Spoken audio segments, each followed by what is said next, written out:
Salut à toutes et à tous, bienvenue sur la chaîne. Aujourd'hui je suis à Romans chez Anthony. Salut Anthony. Salut à tous. Pour le premier épisode de Je viens chez vous. Donc il va nous présenter son bac. Donc si vous voulez aussi partager votre bac à la communauté, n'hésitez pas à mettre vos coordonnées dans les commentaires de la vidéo et je viendrai chez vous. Alors ce bac est à la méthode aqua-exotique, c'est-à-dire sans écumeur, sans décantation, sans lit de sable épais. Donc uniquement avec la mousse et un flux rapide. Donc ton bac, quelle dimension fait-il? Alors j'ai un bac de 150 par 60 de haut et 40 de large. Tu l'as mis en eau depuis quelle année? Ça fait 2 ans, à peu près, bientôt 2 ans là. Donc 2 ans qu'il est en eau et tu as démarré comment? Avec de l'osmosée, de l'eau du robinet. Du robinet. Est-ce que tu connais tes paramètres d'eau de conduite ou pas? Pas du tout. Pas du tout. Bon. Bon, on est dans une région où l'eau est correcte vu qu'on n'habite pas loin de chez Michel. Voilà. Donc la région est propice pour l'eau du robinet. Donc tu dis qu'il est en bac en eau depuis 2 ans bientôt. Au niveau des pierres, tu as de l'aquaroche et de la pierre vivante ou c'est... J'ai 2 pierres vivantes et tout le reste c'est de l'aquaroche. L'aquapierre on va dire. L'aquapierre. Parce que les pierres viennent de chez Michel. Les aquapierres qui sont distribuées par Michel. Après, on peut parler de l'éclairage. En termes d'éclairage, tu as quoi alors? Alors j'ai 2 bleus en 36 watts et une lumière d'eau douce à LED en 52 watts. 52 watts. Et du coup ça fait plus de ça, ça fait 125 watts d'éclairage. Et tu as remonté la rampe d'eau douce parce que tu avais trop de blanc. Oui, c'est ça? Je préférais un rendu un peu plus bleu. Ouais. Ok. Et en termes de brassage, tu as combien de pompes? Tu en as 2? Alors j'ai 2 pompes, oui.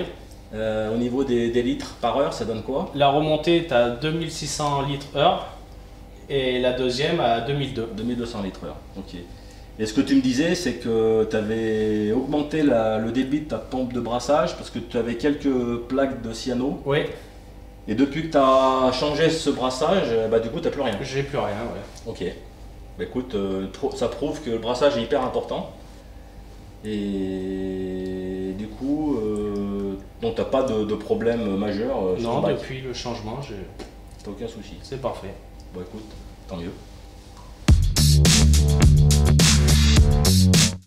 On a Loan avec nous qui va nous aider à nous faire un peu la description du bac. Alors dis donc, ton bac était en eau douce? Oui, pendant 7 ans. Pendant 7 ans avec la même filtration. Exactement la même. Oui. Exactement la même. Sans la pompe du bas. Sans la pompe de brassage du milieu. Et du coup, tu as tourné comme ça pendant 7 ans. Et donc, tu as utilisé le même bac pour le convertir en eau de mer en rajoutant la pompe de brassage. C'est ça. Il y a 2 ans. Ok. Tu t'en souviens quand il a démarré son bac? Il y a 2 ans? Non. Tu te rappelles pas? C'est le confinement. Ah oui, c'était le confinement. Là, pourtant, tu devais être là, non? Oui. C'est important de bien noter que la méthode marche en eau douce. On l'avait déjà précisé dans la vidéo précédente, mais c'est bien d'avoir quelqu'un qui a fait la transition eau douce, eau de mer avec le même système de filtration.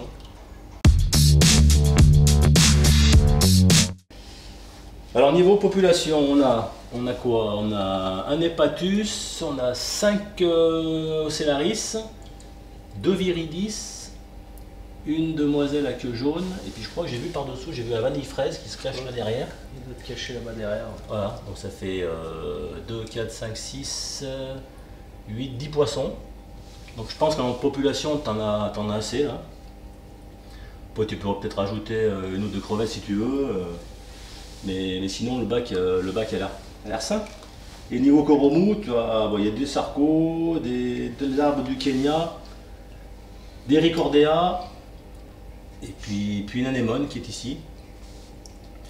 Et au niveau inspection de sable, t'as mis quoi? Il y a quoi? Il y a 4-5 cm, 3-4 cm? Ouais, 3-4, oui. Ouais, c'est un peu déplacé, ouais, mais en moyenne. De toute façon, c'est ce qu'on préconise, de ne pas mettre trop épais.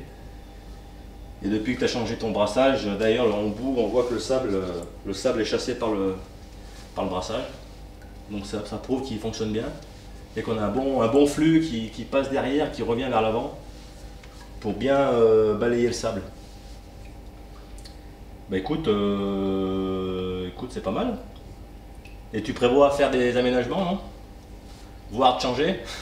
Ouais, peut-être voir l'éclairage, mais pour l'instant, c'est pas... Ouais, c'est pas une priorité. C'est pas une urgence, oui. Ouais. C'est plus pour d'esthétique après. C'est vrai.